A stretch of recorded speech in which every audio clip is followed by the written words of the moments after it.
Selamat Hari Raya Idul Fitri 1444 Hijriah. Detik-detik penentuan sidang isbat Idul Fitri 2023 dilaksanakan tanggal 20 April. Dikabarkan sidang isbat 20 April diprediksi berbeda.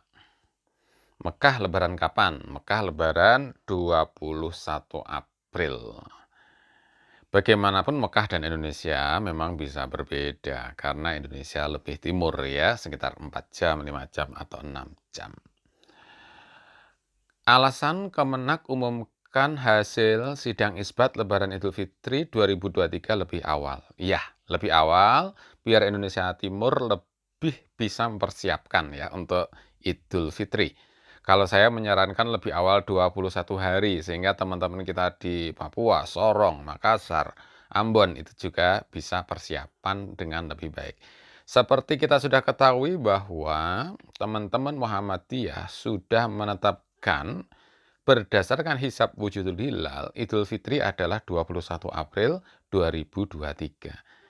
Apakah ru'yatnya itu berhasil melihat hilal atau tidak? Teman-teman Muhammadiyah tetap Idul Fitrinya 21 April 2023. Sehingga puasa hanya 29 hari ya. Selamat Idul Fitri.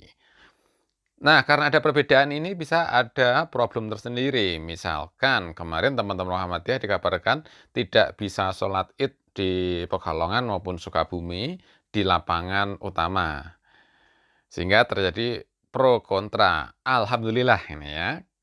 Dari Muhammadiyah ya. Alhamdulillah sholat id di lapangan Sukabumi, Pekalongan diizinkan ya. Jadi sudah diizinkan ya 21 April teman-teman Muhammadiyah. Sehingga kita memang di sini karena ada 2 hari berbeda untuk Idul Fitri, kita perlu saling toleransi, saling menghormati, saling menghargai. Sedangkan dari Kementerian Agama dan teman-teman NU, kemudian Persis, dan berbagai macam ormas Islam lain menunggu hasil sidang isbat, yang kemungkinan besar sidang isbat akan menetapkan Idul Fitri 22 April. Kok tahu 22 April Paman Idul Fitrinya kalau dari sidang isbat?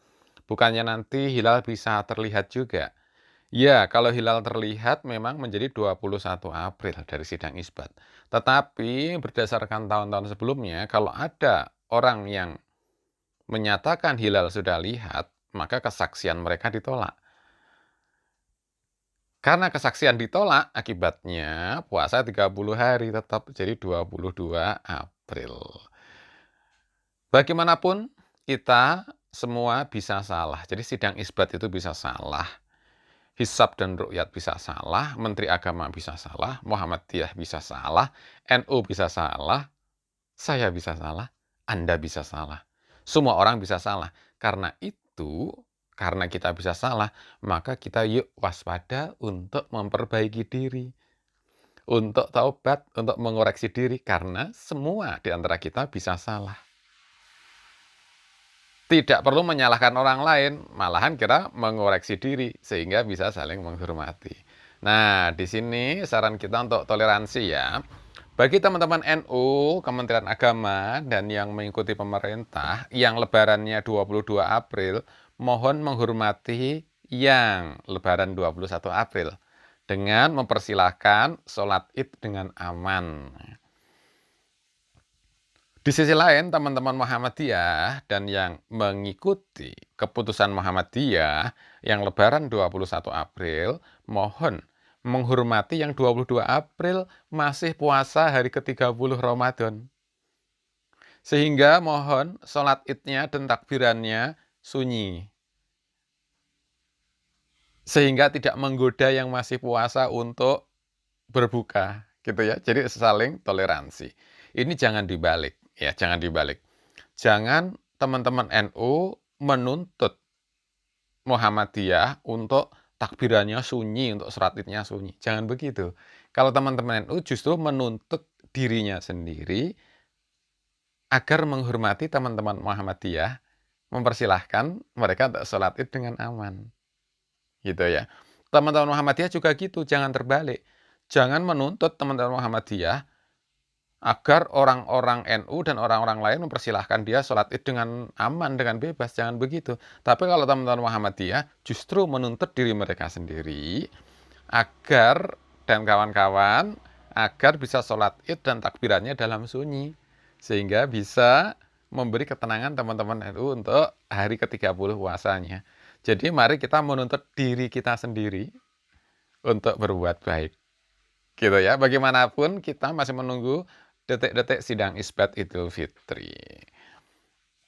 Saya sendiri merekomendasikan bahwa pengumuman sidang Isbat itu 21 hari lebih awal dengan program riset progresif, yaitu menetapkan kriterianya 1 derajat. Misalnya kalau tahun ini berarti Lebaran 21 April. Meskipun tetap ada ru'yat. Nah, jika gagal ru'yat, tidak berhasil melihat hilal, maka kriteria penetapan 1 derajat tadi menjadi naik, misalnya 1,2 derajat untuk tahun depan misalnya gitu. Tetapi tetap Idul Fitrinya sudah 21 April karena sudah ditetapkan 21 hari lebih awal. Sementara jika sukses ru'yat, maka kriterianya bisa turun. Misalkan dari 1 derajat menjadi 0,9 derajat karena sukses ru'yatnya melihat hilal. Jadi kriterianya progresif ya, dinamis. Dan karena diumumkan 21 hari lebih awal, maka ada persiapan.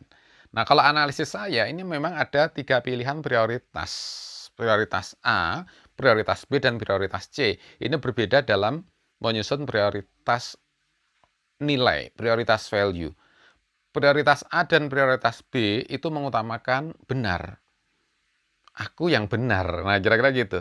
Jadi, cenderung kalau yang A ini adalah hisab imkanur ru'yat yang dipakai teman-teman NU dan Kementerian Agama, mengutamakan kebenaran. Jadi kebenaran metode imkanur ru'yat, hisab imkanur ru'yat. Yang kedua, mereka mengutamakan bijak. Ya, karena musyawarahnya dalam jumlah besar ya, Kementerian Agama, NU, ormas lain, MUI, kemudian dari DPR, dan sebagainya. Dan yang ketiga baru nilai manfaat. Nah, kalau teman-teman Muhammadiyah cenderung yang B. Mereka yakin benar dengan wujudul hilal gitu, makanya sudah memastikan gitu ya. Dan yang kedua memang manfaatnya lebih besar dari yang A ini, yang B ini. Karena diumumkan sudah 1 bulan atau 2 bulan sebelumnya, sehingga teman-teman di Indonesia Timur sudah bisa mempersiapkan dengan baik gitu ya, manfaatnya lebih besar. Dari sisi bijak ini hanya urutan ketiga, karena cenderung mempertimbangkan hanya pertimbangan para ahli kelompoknya sendiri, dalam contoh kita kelompok Muhammadiyah. Kalau saya mengusulkan yang prioritas C, nilai benar itu urutan ketiga. Nilai benar itu penting, tapi urutan ketiga, ke-1 dan ke-2 adalah bijak dan manfaat. Jadi kalau ngambil yang C, riset progresif itu, yang paling utama adalah bijak. Kita perlu merangkul semuanya. Kementerian Agama, NU, Muhammadiyah, semua kita rangkul bersama-sama. Kemudian kita manfaat, yang mengutamakan nilai manfaat, yaitu kita umumkan Lebaran itu 21 hari lebih awal. Sehingga manfaat dari Indonesia Timur, Indonesia Tengah juga sudah besar. Baru yang ketiga, kita menjaga agar keputusan riset progresif itu memang benar. Yaitu kriterianya 1 derajat dan progresif ya, dinamis. Oke, jadi apapun yang terjadi, kita toleransi, kita saling menghormati. Yang 21 April, Lebaran, selamat Lebaran, dan menghormati yang 22 April. Yang 22 April, selamat Lebaran, dan menghormati toleransi yang 21 April. Terima kasih. Mohon maaf lahir dan batin. Minal aizin wal faizin.